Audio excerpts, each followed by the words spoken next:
PhD നേടുന്നതാണോ ജോലി നേടുന്നതാണോ വലിയ കാര്യം? PhD നേടിയാൽ നമുക്ക് പത്രത്തിലൊക്കെ ഫോട്ടോയൊക്കെ ഇടാം. ഇന്ന ആളിൻ്റെ മകൾ, കൊച്ചുമകൾ അല്ലെങ്കിൽ മകൻ, കൊച്ചുമകൻ ഡോക്ടറേറ്റ് നേടിയിരിക്കുന്നതൊക്കെ പറഞ്ഞ് ഫോട്ടോ ഇടാം. പക്ഷേ ആ ഡോക്ടറേറ്റൊക്കെ വാങ്ങിയിട്ട് ജോലിയില്ലാതാവുന്നൊരവസ്ഥ ആലോചിച്ച് നോക്കൂ. തീർച്ചയായിട്ടും ഉദ്യോഗം നേടലാണ് ഏറ്റവും വലിയ കഴിവ് എന്ന് ഞാൻ വിശ്വസിക്കുന്നു. ഈയിടെ നമ്മുടെ ഉന്നത വിദ്യാഭ്യാസ വകുപ്പ് മന്ത്രി ശ്രീ റോജി എം ജോൺ KTUവിൻ്റെ BTechന്റെ റിസൾട്ട് അനൗൺസ് ചെയ്തു. പടിപടിയായി നമ്മുടെ വിജയ ശതമാനം കൂടുന്നുണ്ട്. ഇപ്പം 60%. പക്ഷെ ഞാൻ അത്ര ഹാപ്പിയൊന്നുമല്ല അതിനകത്ത്.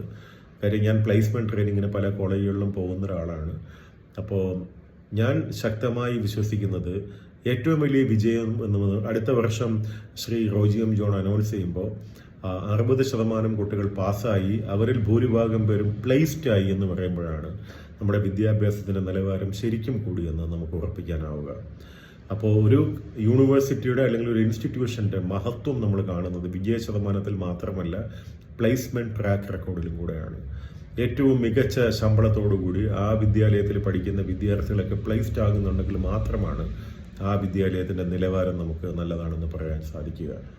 മറ്റൊരു കണക്ക് പറഞ്ഞാൽ ഏകദേശം 25 മുതൽ 30% വരെ വിദ്യാർത്ഥികൾ കേരളത്തിൽ നിന്ന് പ്രതിവർഷം ഇതര സംസ്ഥാനങ്ങളിലേക്കും വിദേശത്തേക്കും ഉന്നത വിദ്യാഭ്യാസത്തിന് പോകുന്നുണ്ട്. അവരൊരു ക്രീമി ലെയറാണ്. അത്യാവശ്യം പർച്ചേസിങ് പവർ ഉള്ള കുട്ടികളാണ് വിദേശത്തും ഇതര സംസ്ഥാനങ്ങളിലും പഠിക്കാൻ പോകുന്നത്.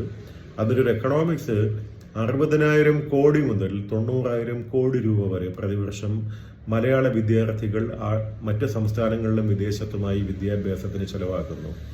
ആ ബഡ്ജറ്റ് നമ്മുടെ നാട്ടിൽ ചെലവാക്കാൻ ഉതകുന്ന രീതിയിൽ നമ്മുടെ വിദ്യാഭ്യാസ സമ്പ്രദായത്തെ മാറ്റിയാൽ എന്തുമാത്രം വലിയ നേട്ടമായിരിക്കും നമ്മൾ ഉണ്ടാക്കുക എന്ന് പറയുന്നത്. എന്നിട്ട് മതി നമുക്ക് ഫോറിൻ വിദ്യാർത്ഥികളെ ഇങ്ങോട്ട് ക്ഷണിക്കുന്നത്. ആദ്യം ഇവിടെയുള്ള കുട്ടികളെ നിലനിർത്താൻ നമുക്ക് പറ്റിയാൽ ഏറ്റവും വലിയ കാര്യമാണ്.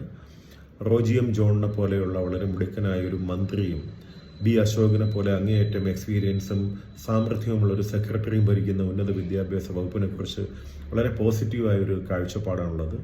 വലിയ മാറ്റം നമുക്ക് കൊണ്ടുവരാനാകട്ടെ എന്ന് പ്രത്യാശിക്കുന്നു.